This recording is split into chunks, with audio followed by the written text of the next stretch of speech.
All right, tonight I'm going to be joined by a Veterans Affairs employee who is a whistleblower, and he contacted me the other day with some pretty disturbing information about corruption inside and files being shifted and names changed. Now I want to go to him and ask a few questions and see what he has to say. All right, so thank you for joining the show today. How are you doing today, sir? I'm doing just fine. I just think that a couple of things need to come to light. And what would you like to tell us today? Well, to start, I think that the people need to know that this goes way past patient care. Even though patient care is top priority for our vets, I'm a veteran, the corruption within the bureaucracy of the VA, at least here, is it's overwhelming. Well, what are some of the things that you've seen going on there? Well, one thing on the clinical side is they worry more about their own pockets than they do the patients. They want to stop working nurses and doctors on the weekends and replace them with students and residents. Now, however, I understand that there's probably going to be one doctor and probably one RN. However, this is putting our patients and our veterans at risk. I mean, you can't just put a student there by himself to take care of our veterans. So they had veterans taking appointments and working with the veterans? No.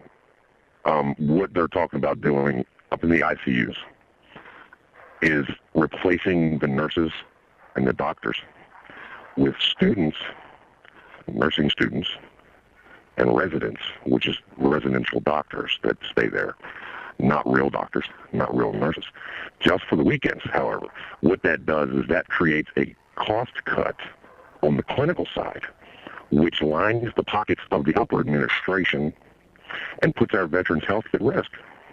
So have you, at your Veterans Affairs Center, are you going through the same long wait times there for soldiers to get their care?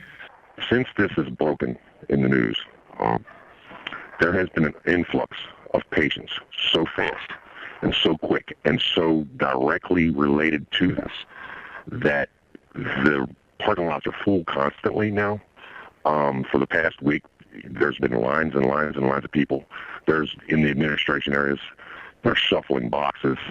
I'm sure that there has been wait times. I personally have not had a wait time. I don't use that facility. But the influx of patients just recently, just to get them in the door. Let's get them in the door. It's a dog and pony show at this point. Now, do you know of any, have you suffered any of the loss of lives with veterans due to lack of being seen and getting the appointments they need to catch things? I personally have not. However, there are suicides that have happened at that center.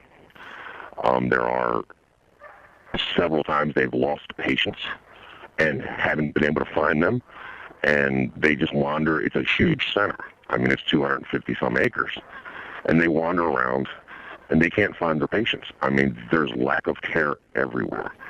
As far as the deaths are concerned, I am not at that level at this center to be able to establish the facts on that end. Well, with the suicides you mentioned, now is this because the Veteran Affairs officials there, the doctors, they're not getting to the root of the problem? They're just instead medicating them? Yes. So there's an over-medication and not getting to the root of the problem with group therapies and things like that happening at your center? Yes. All right. So have you seen any evidence of them trying to alter or change records at the VA center to make their VA center look good overall on paper? It's called shuffling the books there. And here recently there's been a very rapid race to move records, boxes, change labels, whatever it may be. They're putting them in rooms that nobody would look in, like if Joint Commission was to come or the IG. These are rooms like that are used for other things, not records. And there's multiple times that I've seen in the past week or so them moving boxes. Oh, and speaking of audits, all the audit this, and, it only takes 2 years. They only do 2 years, so let's get rid of this and put it in here. So apparently they're hiding their tracks somewhere. Now, have you heard anyone from higher up as to why they're doing that, or have you just kind of heard the whispers and seen them doing that? There's whispers, and I've seen them doing it. However, the higher-ups are very quiet at this point.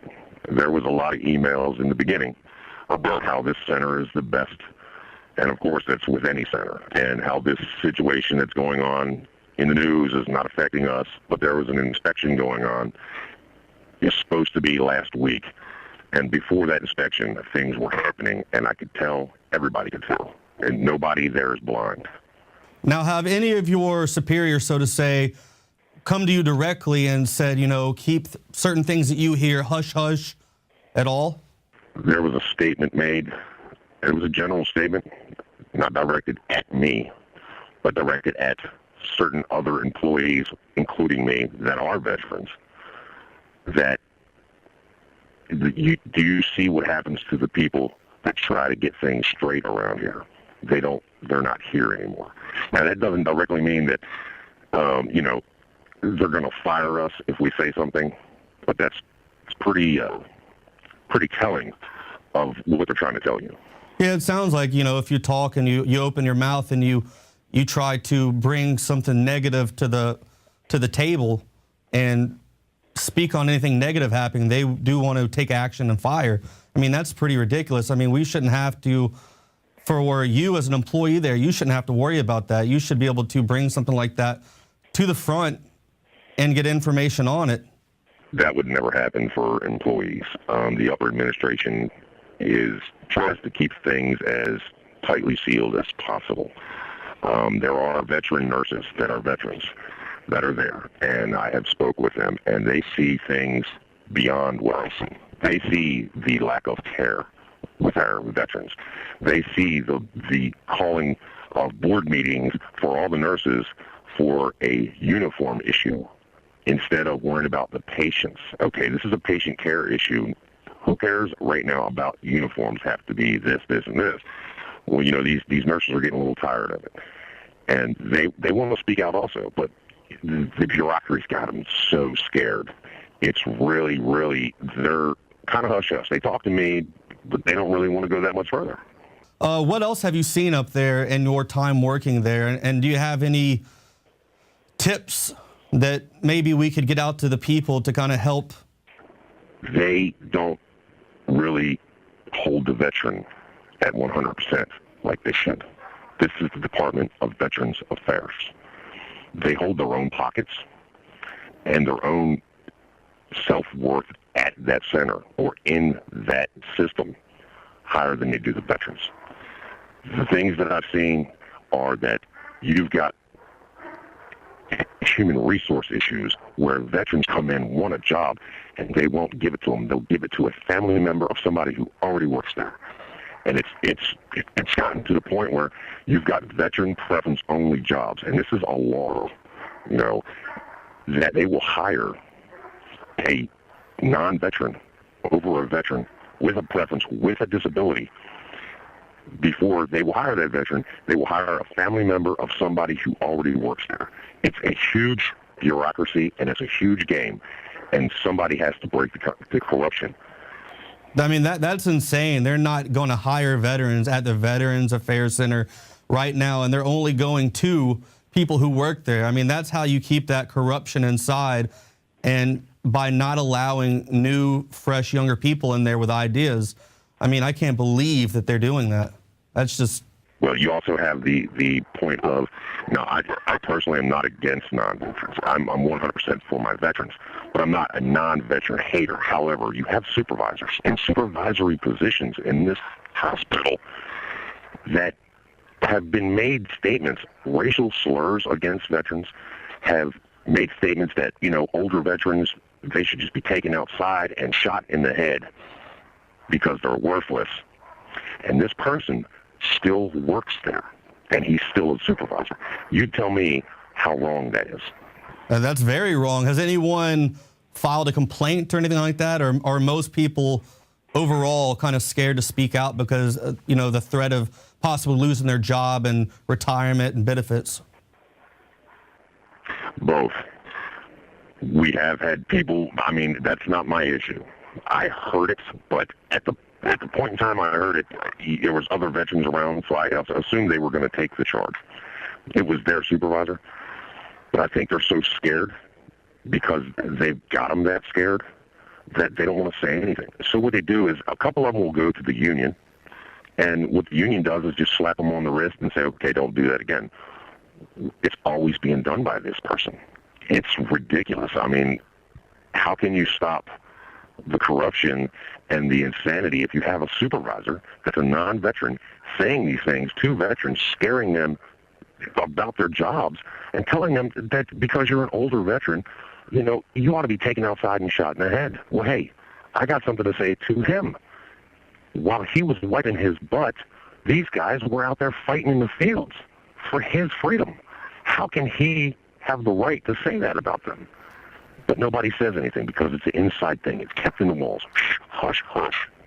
So it's kind of like a death panel. They're saying that the older people, put them out to pasture. It's pointless. We don't need that. 10-4. And do you know of any lists too in regards to how the Phoenix VA Center was?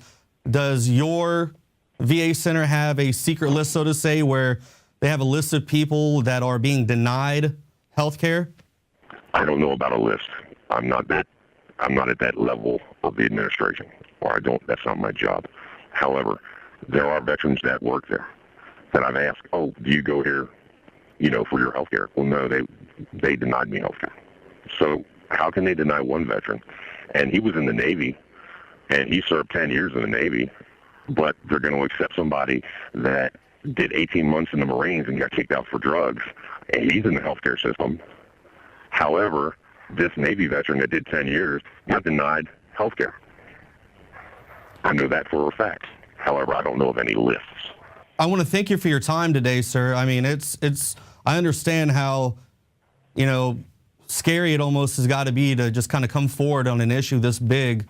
I appreciate you for your courage to come out and speak out, because we need to get something like this taken care of, because it is a #1 priority to get our veterans the care that they deserve.